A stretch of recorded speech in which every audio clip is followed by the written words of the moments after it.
Learning Technologies 25. I think it's a fantastic way to start with curiosity. It was very much mentioned, wasn't it, in the opening address. And I think it kind of sets us up, not just for curiosity opens our minds, doesn't it? And it will set us up not only for what you hear in this session, but from what you will hear today, tomorrow's sessions, and beyond. Curiosity is growing in popularity. It's a bit of a buzzword at the moment. It's very much a topic of conversation at board level. And everyone will have a definition of what they understand curiosity to be.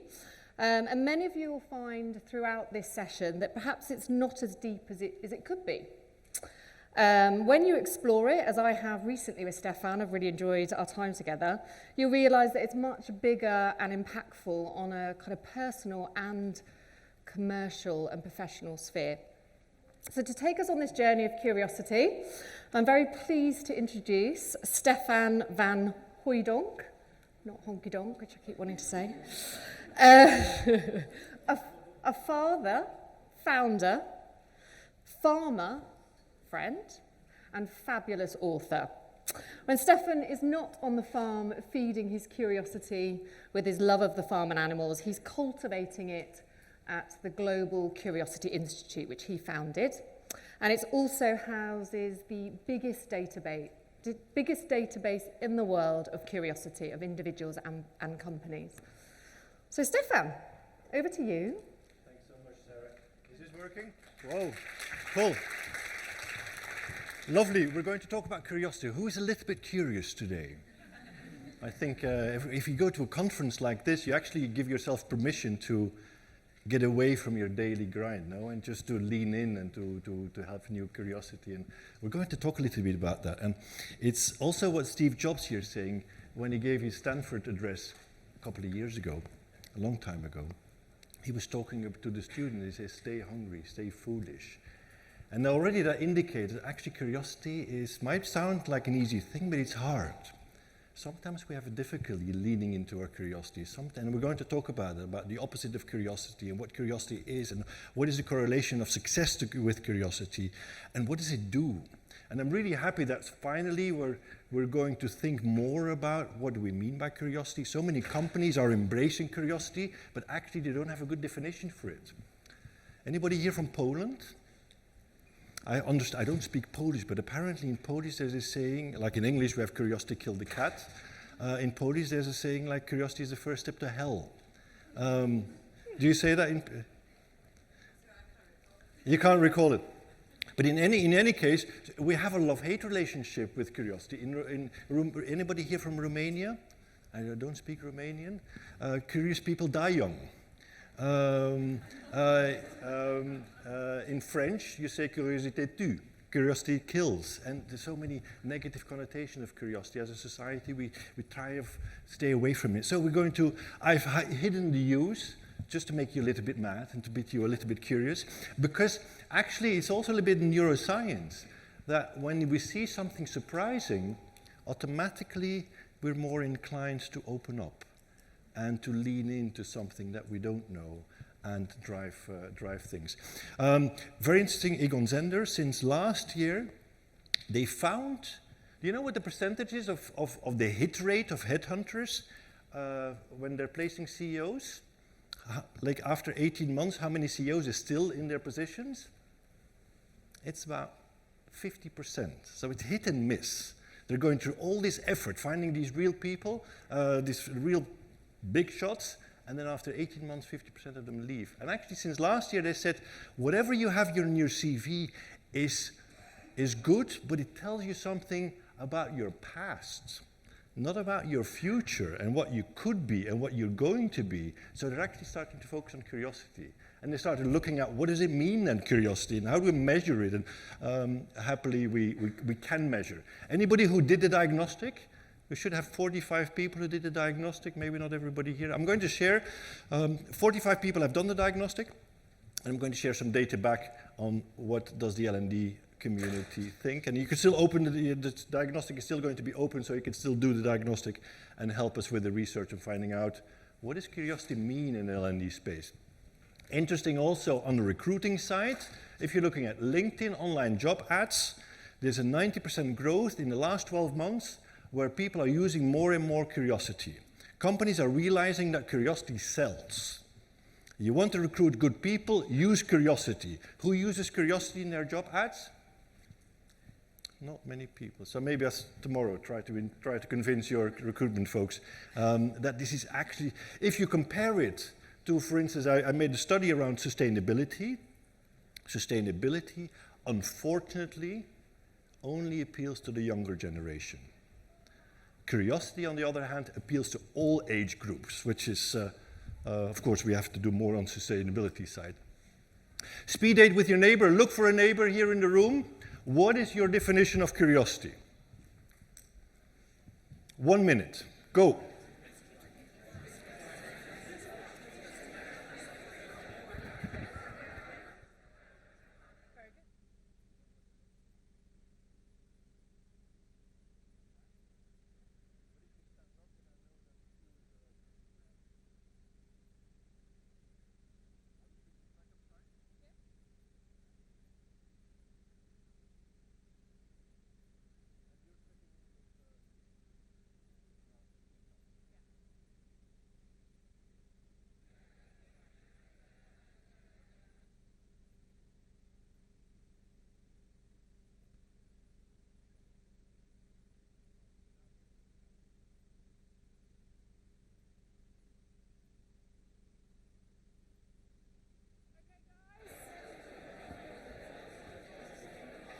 Okay, back in the room. Does anybody want to share a word or two? Does anyone want to share what their definition is of curiosity?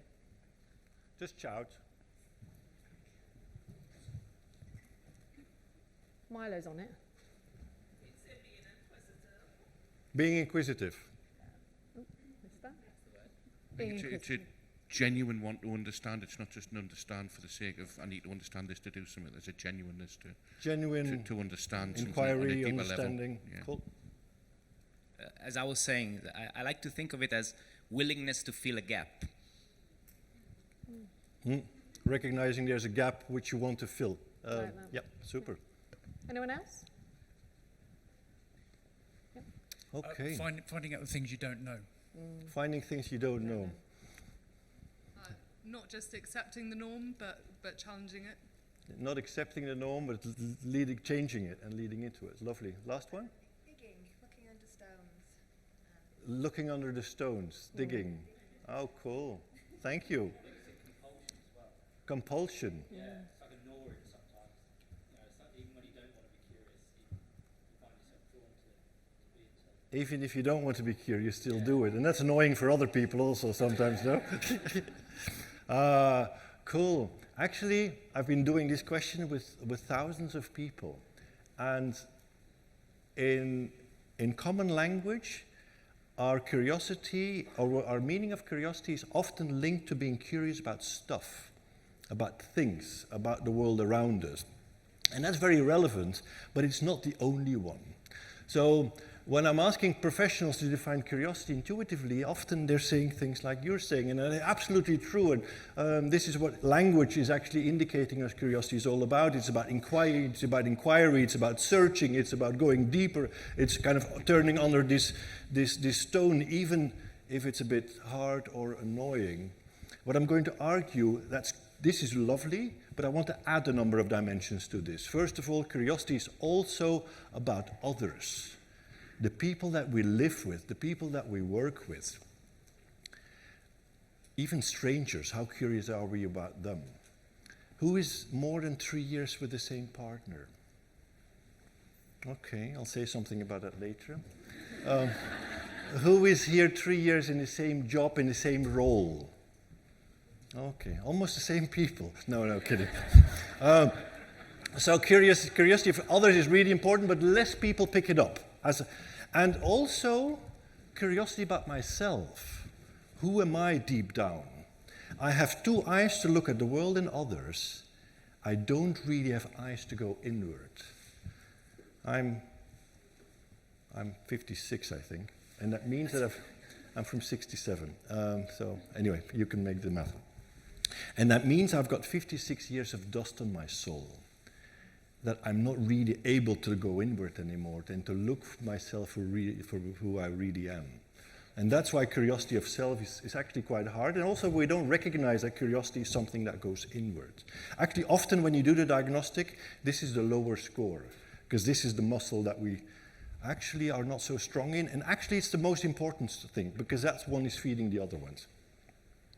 This is then the 3 dimensions. If you do the diagnostic, you get feedback around these 3 dimensions, how well you're doing in curiosity of world, others, and self. Actually, world is leading to creativity, innovation in our personal space, but also for systems, for companies. This is what leads to innovation. This is leading to empathy, others. And self is leading to resilience, even happiness, if we do those things well. So really distinct ways of looking at curiosity. One example, and maybe one task I'm going to give all of us here. Abraham Lincoln, and that links to curiosity of others. He said about 200 years ago, now they would say, I don't like that person, they or something. Anyway, he said, I don't like that man, I need to get to know him better.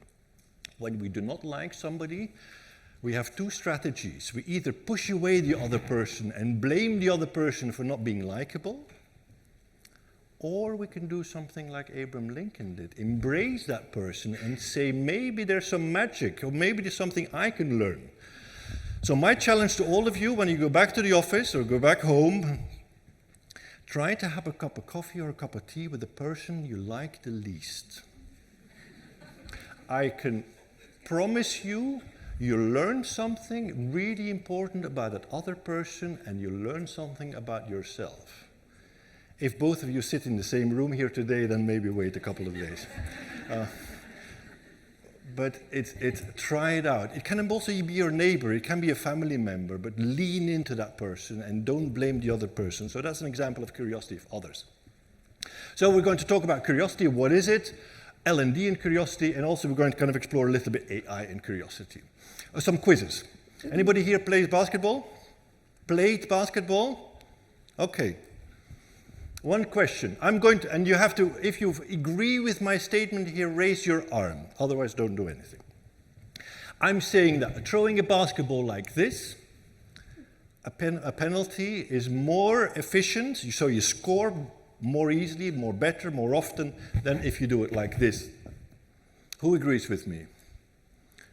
Okay, what do we have? About 15, 20%, Sarah? Yeah, 20% probably. Less than that? Not many people. Not even. Okay, another question. Academic research became richer after the introduction of internet. We have more access, researchers, academics, thinkers, they can see more articles from all around the world, and the democratization of also research. Therefore, they have, when we're looking at citations at the end of articles, we see broader citations versus before internet, where it was more narrow. Who agrees with me here? Okay. No, that's about 40%, 30, 40%. Okay, cool. I'm not giving the answer now. Simple neuroscience. The more you marinate on your questions, the better you realize that you can solve it yourself. You do not need Google for most of the questions in your life. You do not need ChatGPT for most of the questions in your life. You have enough power in your own brain. And also when you marinate, the moment that you learned about it, it's not about instant gratification, does not help you with learning, with growing knowledge. So the fact that I'm going to tell you the answer a little bit later is going to help you with remembering these facts, and they'll go much deeper. Anyway, last question. You can also raise both arms if you could think this is complete BS. Is it true that I'm saying that people alternate with reading left and right? Sometimes I'm breathing through my right nostril, sometimes through my left nostril, but hardly ever through both nostrils at the same time. Who agrees with me, or who thinks this is? Who's breathing funny now? Okay, we have about 15, 20% of people. Yeah. Okay, we'll see that later. Cool. Maybe my own journey. I was chief learning officer for a big company, Cognizant, 300,000 people, and we were in a big change. We wanted to move away from push learning to pull learning. And so, together with the CEO, we tried to say to people, boys and girls, it's okay, we're going to support you, we're going to, Cognizant is an IT company, we're going to support you with all the certifications, as long as you stick out your neck. You have to decide what you want, and we'll give you all the tools, and we'll pay for it all and everything. Actually, a minority of people jumped onto the opportunity. And we're thinking, well, why is this? Is this the manager? Is this a culture? Is this people have lost their way of being self-starter, etc., etc.? So we actually bumped into curiosity. And we said, why don't we is this something that we can influence? Is curiosity something that you're born with, or can you influence? And we looked at some of the positive psychology stuff and some of the work, for instance, Carol Dweck, around can you change habits and neuroplasticity and so on. And we took a plunge of faith, and we said, okay, why don't we train people in short session? We told people about neuroplasticity, about what is curiosity, some strategy around curiosity, and also invited people to share what they had learned with somebody else. Could be family members, could be their team. And then 3 months later, we checked in with people and asked them, as we did you start looking at the world slightly differently? Willingness to try something new. And actually many people said yes. Oh, great, we didn't think too much of it. People might just fool us. And by the time we had trained 15,000 people. So it became a big pilot. And then 12 months after those webinars, we did online sessions, we actually went back into our databases and checked consumption. I know that checking consumptions and learning hours is not the perfect measure, but in our case, we just checked it. And we realized that those people that had followed our webinars, they had on average 43 hours of learning. The rest of the organization, 25. I left my job the next day and I started the Curiosity Institute because I knew we were onto something and I wanted to do more research, and very little research was done in this space. We all take curiosity for granted, but we don't work on it. And actually, that's what happened 5 years ago. And what I realized in this pilot, there are 3 things. And I'll share some more insights later on. First of all, the power of permission. It's really important that somebody gives permission. Either it's yourself or your manager or your CEO or the organization. Sometimes permission is given in corporate values. Who has curiosity in your corporate values, or something like that sounds like curiosity? Some people have it. So that already gives permission to everybody, boys and girls. It's okay to explore, it's okay to innovate, it's okay to be curious. But it's not good enough. Permission is like a floor mat. It invites you in, but it doesn't give you the tools to do something about it. That's what we realized. People also need to be given some tools, need to be trained. What is curiosity? A lot of people have lost this skill. So people have to be rekindled and given tools how to do this, why to do this, what do we mean by curiosity in this company, etc. And also, of course, curiosity can be developed. Some insights. Curiosity is really fragile. The fact that you're here means that you're interested and you have a positive feeling about curiosity. Interesting, 50 years ago, curiosity was not positive, was a negative thing. The curiosity 50 years ago had this connotation of looking through keyholes, kind of prying on what the neighbors were doing type of thing.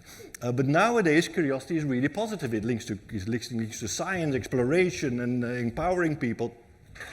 And indeed, it enhances so many beautiful things like well-being and resilience, but it's fragile. If we're not careful, curiosity is like a New Year's resolution, something that's great for 2 weeks, and then we slide into business as usual. That's why intentionality is so important. Point in case, if I'm asking leaders, do you think curiosity is an important thing? Innovation, etc. 90% say yes. The difference of 10% is middle managers often. They're a little bit less ready to say that curiosity is a good thing. If I'm asking the same managers, what do you do about it? Do you bring curiosity into your teams? Only 50% say they do.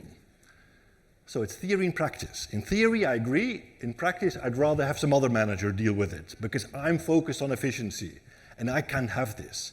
And curious people are difficult to manage, etc., etc. So it's kind of a hit and miss. So it's fragile. Also, curious people need a curious environment. Curiosity is not only about me and myself. If you were told to be a curious person when you were a child, that means that you were, yes, curious, but that also means your environment also was kind of supporting you into being curious. They were leaning into your questions. Something I did, it was a big mistake that I did when we have 4 kids. We gave our kids an iPad when they were young. And we were thinking we're doing something right. Of course, we tried to do the best thing for our kids. We had the means, we gave them an iPad so they could play around. What I know now is I realize an iPad does not talk back. Curiosity is social. The more the child is asking questions, the more the child needs an able adult to lean into those questions, to answer those questions. And guess what? They generate even more questions. But that enables the child to create language, to make sense of the world.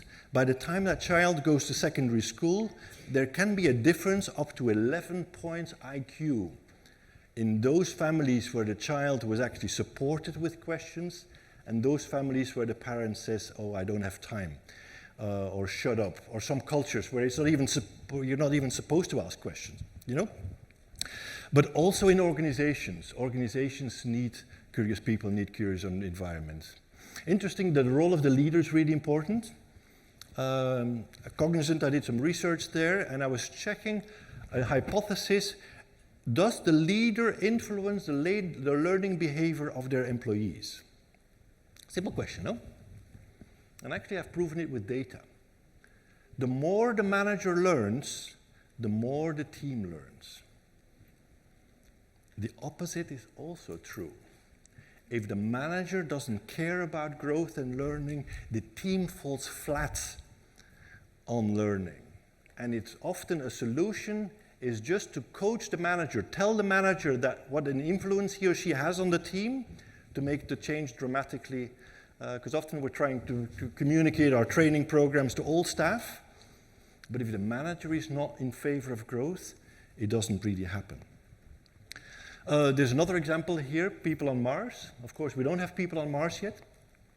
There's some, but we have some test centers around the world where people are kind of playing like they're on Mars. There's one in Israel and there's one in North America, maybe not anymore, with our friend there. But what they're testing is that they have team leaders, team members. At the end of the day, they're checking every team lead, or the team leader is supposed to write in the logbook. And the more question marks and the more exclamation marks the team leader is asking or is writing down, question marks to indicate questions, exclamation marks to indicate surprise, the more the next day you find in the logbooks of the team members questions like novel, surprise, and corresponding words that indicate curiosity. So go and check your own emails, the last 5 emails, how much curious language did you use in your emails?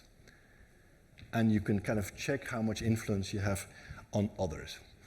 An insight, confidence kills curiosity. It's the difference between the beginner's mindset versus the expert bias. Who thinks an expert here in the room? Oh, come on. Good for you. And I'm going to explain this to you with this little graph. I'm putting you on the spot, no worries. Curiosity over knowledge. If I don't know, for instance, let's use something from history, Alexander the Great. If I've never heard of Alexander the Great, I'm not able to ask any meaningful questions about Alexander the Great. Whether it's in Greece, whether he fought the Persians, how far he went, all the way to India, etc., etc. And the more I start learning, reading books, looking at YouTube, whatever, I'm starting to have more knowledge, and therefore I can fine-tune my questions. So curiosity needs knowledge, and vice versa. Not knowledge that I delegate to Google or AI, but knowledge in my head. And then I start wondering, and I can ask all kinds of beautiful questions, up until a certain moment where it's not knowledge, but perceived knowledge. I think I know it all. And then my curiosity goes down, and I ask less questions. This is, what percentage did we have with the basketball? We had 15%. 15%. 20%. Actually, it's true.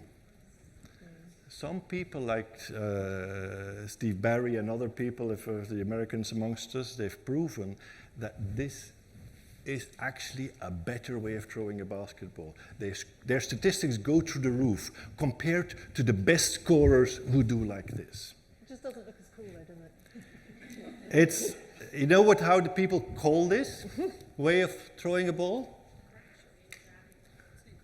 It's the granny shot. It's the sissy shot. It's not cool. It's not sexy. People laugh at you if you do this. The fans would laugh at you if you're young and you try to do this. Your coach and the parents would tell you off. But strange, the more we know about basketball, the more we're going to say this is not relevant. Or the more we think we know about basketball, the more we're going to be in this confidence space and say, oh, this can't be true. The less we know about curiosity, the more we inviting wonder and say, maybe there's some truth to this. Well, a couple of people were more than 3 years married and 3 years in the same job. After 3 years, our curiosity goes down, my research tells me. Doesn't mean it leaves the building, it means that it becomes harder. And we have to deploy new strategies to keep in our relationship the flame going. Because otherwise, we're curious in the beginning of our relationships, and we want to cuddle each other every day, and we can't be without each other, and then 3 years later, we're settling into a new state of reality, you know, where we think we know the other person. Same with roles. And that's a call. I've been working with a Portuguese company, and they've actually decided to have job rotations after 3 years. Mandatory job rotation, or people need to have a really good case. Because if you're staying too long in the same role, you become part of the furniture. Or there's a danger, you don't question basic things anymore. Okay, another insight. The opposite of curiosity is conformity. Think about the last 2 restaurants you've been to. Restaurants you decided to go. Chances are that these restaurants are the same restaurants for both of them is very, very high. And chances are that you know those restaurants already from before is also very high. Chances are that you ordered the same dish in those restaurants is also high. I see a couple of people smiling. When we know something is good, we want to stick with them. And we're not exploring new things, even if those new things could be better. We're trying to stick with what we know. I moved houses recently to the center of Antwerp in Belgium. And I'm walking, we have a dog. When I'm not on the farm, I'm in the city of Antwerp. And in the beginning, I found myself exploring all parts of the city. And now I take the same round. And I become aware of it, and so I force myself to go in other places, but I realize actually it's harder. Or another example, when people come up with a new idea, we often push it away if it doesn't fit with our way of looking at things. And that's also conformity, because we conform to our way of looking at the world. That's why judgment, for instance, is a good example of conformity. Look at this picture, decide who you are on the picture. Most people choose a fish, some people choose the water, if you're really Zen. And then decide immediately, what does it say about the other? And immediately you have a judgment. And I want to say conformity is not something that you think about. Conformity is something that it comes automatic. It's kind of instinctive. That you, because when you're the jumping fish, they have an opinion about the others, or vice versa. This is true. Every 40 minutes or so, you change your dominant way of breathing. And it has to do with calibrating left and right center. And anybody who's into yoga, advanced yoga, pranayama, that you do this stuff. I find it so amazing that something so banal, so simple, like breathing, something we're doing since we were born, we're not aware of the mechanics of our body like this. I've been doing this with doctors. They have no clue. And yet, that calls actually for some humility. If we don't know the mechanics of our bodies, maybe there's so many other things that we could lean into that we could kind of learn. Conformity is also a social dimension. We all have a desire to be loved. We all have a desire to be seen as a loyal team member. That's why if I'm going to ask, for instance, yourself to ask us to go and get us ice cream, I guarantee you would always come back with vanilla or chocolate, even if you don't like that taste. Do you like vanilla chocolate? Not really, would be my first pick. You see? But I guarantee, because your desire to conform to people saying, oh, this is great, is more important than for you to kind of to do your own thing. So curiosity is about seeking. Conformity is about keeping. Curiosity is about playing to win. Conformity is about playing not to lose. It's not either or. We need both. We need conformity to time as well. Cool. Cool. All right, guys. Well, just a couple of takeaways then, just as an interlude to signpost that I've captured. There are 3 dimensions of curiosity: the world, others, and self. I think that's quite a nice way of seeing it, and it's broader than perhaps I would have thought. And it's important for building relationships as much as it is about yourself and self-awareness. I like the eyes. There's no eyes inwards, there's eyes outwards. I love that idea. Curiosity has a human and commercial impact. From a personal perspective, it develops your resilience, the well-being, your career even. And then on a commercial side, the productivity, innovation, growth. Of course, we've talked this morning about how important everyone's eyes are all on growth. And curiosity sells, as you said. Curiosity sells. Curiosity is a muscle to be flexed. We can develop it, and we should, because it's fragile. Barriers to watch for: overconfidence, overconformity. Cultivators of it are things like your environment, psychological safety, that's a real buzzword at the minute, time to reflect, as well as leadership, the support of leaders and the permission, you mentioned permission to be curious. Oh, lovely. Thank you, I Sarah. hope that's helpful. Cool. So that's a little bit setting the stage, trying to explore curiosity at a deeper level. It's about, indeed, those different dimensions. Let's look now a little bit about work, L&D, and curiosity. A couple of people have said that you have curiosity in their corporate cultures. Here are some brands that have curiosity clearly spelled out, or something similar. For instance, TikTok, they have some every day is your first day type of a thing. So kind of inviting people to constantly be novel and think as a freshman. But most of these companies and more have these. So if you have it, it gives you permission already. But it doesn't have to be. I know many people that kind of launch curiosity programs in L&D and HR and beyond that do not have curiosity as their corporate value. Okay. A 1-minute exercise with all of us. Which of these stars shall we send on a company MBA? Assume you're doing a company MBA sponsorship deal in your organization. You're, together with your neighbor, have to decide whether you have to, Jose or Maria, you can only choose one. And you have to go and sell this to the CEO. Now, Jose is a person who deserves to be on the table. He's a very solid people. He's got exceed expectations on all of the objectives. And he's really the guy that we go to or leadership goes to get things done. He always delivers. He always says yes, even if he's kind of goes the extra mile. He always says yes and delivers. So he deserves on the table. Good project manager.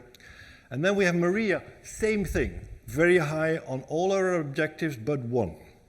Last year, she joined a project at her own suggestion, a very strategic project outside the team, because she really believed in that project and she went for it. Now, this project went completely bust. And this was such a high-profile project that actually at senior management level, you don't want to talk about it anymore, about this project. People are a bit burned. But she's a wonderful person, many people think. So go into your little group, like the group you were discussing with before. Who would you pick? Who would you pick? And knowing your organization, who would be the likely pick in your organization? Yeah? Go, 1 minute.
Does anybody want to share? Who are Who we would selecting? you pick? Who has Jose? Your hand up. Nobody? Who has Maria? Wow. Actually, most startups I work with, they go with Maria. Most grown-up companies, they say we should go with Maria, but in fact, once we get to our CEO and our senior management, will actually settle for Jose. And I want to make a point here that curiosity is about, and our culture is about rituals like this. Do we really, when we have to select people, are we going with one or the other? Two companies I'm going to share, beautiful. Anybody here from McKinsey? Yes?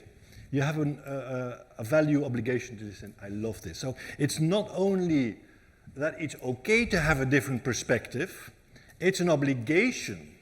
I've been talking to some partners, and you want to make a career in the company, you have to have a different perspectives. Of course, with data and with care, it's not just about kicking around. But also senior people around you expect this. It's an obligation if you want to make progress in that company. And then into it, they're celebrating failures. Fuck up Fridays. Yeah, we did something. Isn't that lovely? Of course, they're talking about first-time failures. Failures where we learn something from and then can move on. But it's not a blemish if people stick out their neck and learn something from it. Isn't that, I love this. Cool. Some data on the L&D community. This is 45 people that did. And I compared the L&D to the peer group. So when I'm asking a question, were you curious last week? So it's not in kind of in the abstract, but really specific. Last week. Then L&D people say I've been curious for about 80% of the people. We're a very creative bunch of people, no? So I've been really curious. Versus peer group, about 20% lower. Also, interesting, when I'm asking a question, are you considering your organization to be curious? Then only 26% of the people say yes. Versus, like the 2 and the 6 have been turned around almost, yeah? The peer group is 62. And that tells me, I don't know what it tells me, but I've been in learning and development for quite a while. It seems that we're stuck in our harness, being really curious, but the environment isn't really letting us. Or we're not doing enough, or I don't know what the reasons is, we can debate this. Top 3 barriers when I'm asking this group, or the 45 people, in this order, first of all, there's no money to try out something new. People decide above my pay grade, and we don't learn from our mistakes. These are the 3 dimensions. If I'm checking with the peer group, they first say, I don't have time for curiosity, I'm too busy. So very different from this list. The second, they also say top-down decision making, and the third dimension they say is we don't have it in our KPIs. We don't measure it, therefore I'm not doing it. So very different from L&D, quite interesting, I think. When I'm asking what does our organization do well to support curiosity, so some of us, they say, okay, we have freedom to explore. Some of us have a learning wallet, means that we give money to our employees and they can decide themselves what they do with it. We encourage experimentation. We embed curiosity in our culture, some sets. It's company value, great. What can we do better? Include curiosity in competencies. Maybe we're not clear about it. Also, let's stop trying to play it safe. Train managers to enable curiosity in their teams. Encourage ideas bottom up. Not only have the decision makers make decisions. Create time, create incentives to explore. So it's quite interesting to what people are thinking here in the L&D community on how curiosity can be in L&D. I hope that sparks some thoughts. What we can be doing and where we're coming from, where we're going to. Sarah. So 3 summary points. It's easier if curiosity is a value embedded within the organisation. And of course, if senior managers are supportive or open to it at least. L&D are curious. yet there's a disconnect with how they, you, us perceive the curiosity of our organisations. And therein lies an opportunity, I guess, for L&D to influence that, influence the curiosity within an organisation through data, the insights, piloting new initiatives, even the language we use, and the behaviour that we model is a great way of demonstrating our curiosity. Super. Cool. How are we doing so far? Cool. Any thoughts? Any ideas you have so far? Any insights? What should we do better, different tomorrow? I think I'd want to go back and start measuring mistakes we make because nobody's talking about that. So, yeah, that's something I'm taking back. After action reviews are so important, we all talk about it, so few companies are doing something about it. Yeah, one more, and then we will continue. We'll have some time later on. I think it's absolutely brilliant so far. Just coming back to the point around that sort of no financial support, not in the decision making. Come back to Jose.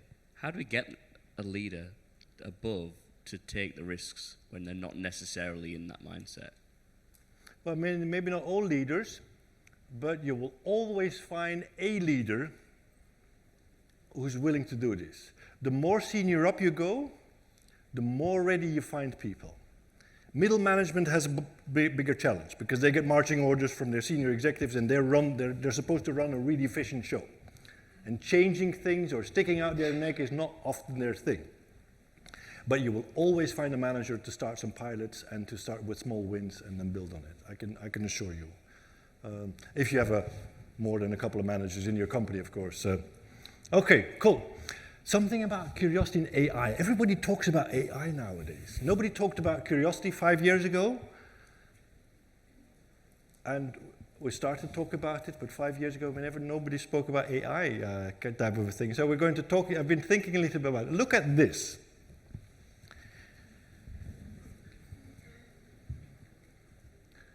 And feel your body. What does it do to you? And I'm sure nobody here in the room can stay indifferent to this. Maybe you agree with this, maybe you're not, but at least it's something that you might. And then I'm saying is when ideas challenge us, our natural instinct is go back into our conformity mindset. Remember the fish jumping out or staying in the water? Don't get defensive, get curious. And I think in the entire area of AI, we have as a species, we don't like change. And we see that throughout the ages. Whenever a new introduction is coming, a lot of people are saying, oh, maybe yes, maybe not, but we're not going we're going to extremes. And now if you go to LinkedIn, there's always extremes. People that are dead for it, and people are afraid to say, maybe I'm not fully aware about this. So we're going to look at curiosity and AI. I've been doing some work around looking at adjacencies. And what have we learned from other technologies? For instance, GPS. And clearly we've learned a lot of things, and we've gained a lot of things with GPS. But what are some of the unintended consequences of using a GPS? We're not able to read maps anymore. When our GPS falls down and we have a map, we have no clue. We're afraid of asking for direction because it's not done anymore. You know? We have a certain learned helplessness. This is also true for social media and for smartphones. We're not selfies. I hate selfies. You know, the old days, we would give our really expensive camera to some perfect stranger to take a picture of us. And we were entrusting that person, and that always was an invitation to have a little chat, or at least to look somebody in the eyes and to say thank you. We've lost that. And also perception of travel. We're not so present anymore because we're looking at a little screen and we're not looking outside anymore. And we were more thinking about this destination and not anymore. So that's just planting a seed. Is everything so rosy? How many people said yes to this question?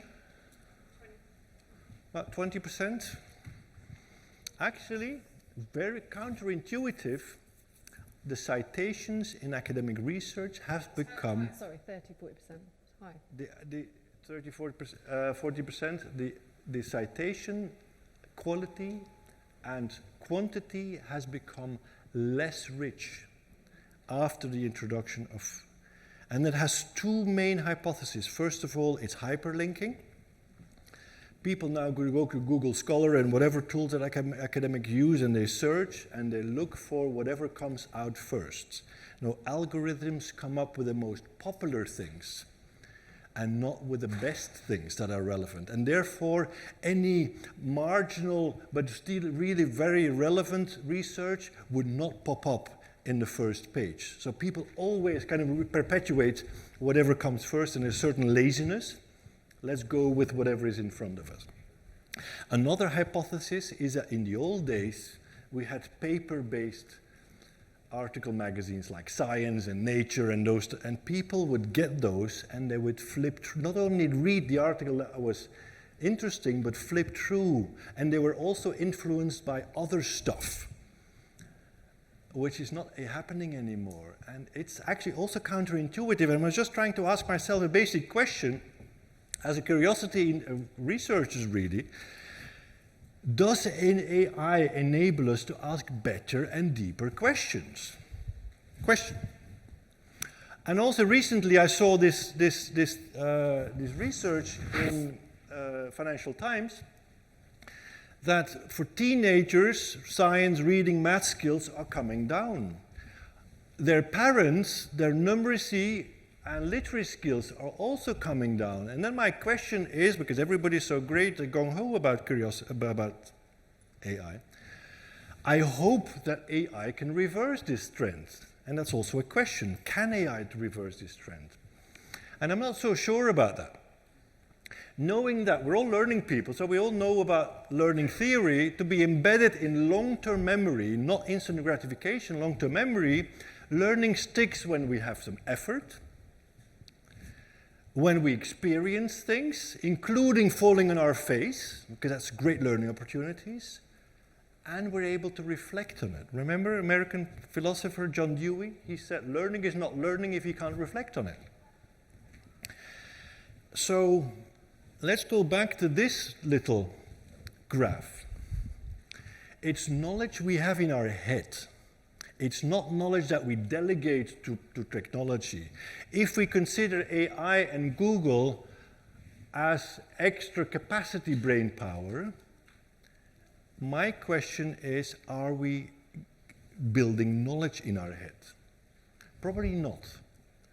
So I'm encouraging, I don't know I have the answer, but I think we have to have strategies, and as learning and development profession is so important, we have to have strategies to say, what do we do for ourselves to grow our internal database while still making use of these AI dimensions.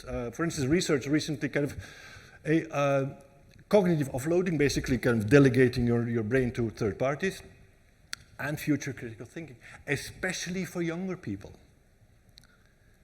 That we get lazy. Look at the 10, like technology makes us lazy, you know? Look at the 10 websites that humanity is visiting. Just do a search and check with how much is entertainment and how much is learning. I can tell you it doesn't look very rosy. Okay, cool. Okay, Let's. summary. 3 key takeaways. I thought the AI and fast food example is a really interesting one, isn't it? It shows that curiosity, I guess, rather than being for or against things, curiosity can kind of open things up. Maybe help explore and see different sides. So it could be a real catalyst against this polarization that we're seeing in society and extreme views. I guess it's also less ego-driven, isn't it, in mindset. Don't delegate your knowledge to AI. AI may have all the answers, but we still need to ask the right questions, which came up in the opening speech this morning, didn't it? Which comes from acquiring knowledge and then connecting the dots in your own mind first, right? And as with everything in life, there are no shortcuts. You kind of need to go through a trial and error, the fail fast kind of culture idea. Time served, experiences gained. There's no shortcut to that. To be able to truly understand and then apply so that you can learn and grow. It's maybe not popular, but if you don't grow your internal database, if I don't know anything about Alexander the Great, I'm only going to ask stupid questions about this gentleman. And the more I learn, the more I grow my database, and the more I put in the effort, really, the more I'm going to grow. Cool. Okay, maybe some questions? How much time do we have? Yeah, we've definitely got time for a few questions. Any ideas, thoughts? Yes, please. Let's just get the mic on you. Thank you. I was reflecting on the power of curiosity, and you mentioned McKinsey, but also it made me think about a framework of adaptability, which is kind of like the idea that depending on the stakes of the context, you tend to go into a reactive mode versus a learning mode. And the tendency when the stakes are very high and the situations are unknown to go into reactive mode, which kind of is counter to being curious and exploratory. Whereas in contexts where the stakes are low, then people tend to be more exploratory, more curious, more approaching things with new perspectives. So how can we, well, first of all, was this ever a finding that you've identified in your studies? And also, can we maybe, as a learning function, find ways to remind ourselves that when the stakes are high, we tend to go into reactive mode, and how can we balance that with... Oh, super. There's a couple of thoughts I'm having. I think, first of all, if the stakes are low, we have to be careful. We need some stress to be really curious about what matters. Because curiosity is in between distractibility and depression. Depressed people are not curious about anything. They can't stand new stuff because they're closing off themselves completely. Being too curious is distractibility. Like, it's kind of the rabbit hole idea that you're going on the internet and 3 hours later you're still doing things and you have no clue what happened. So you need some stress.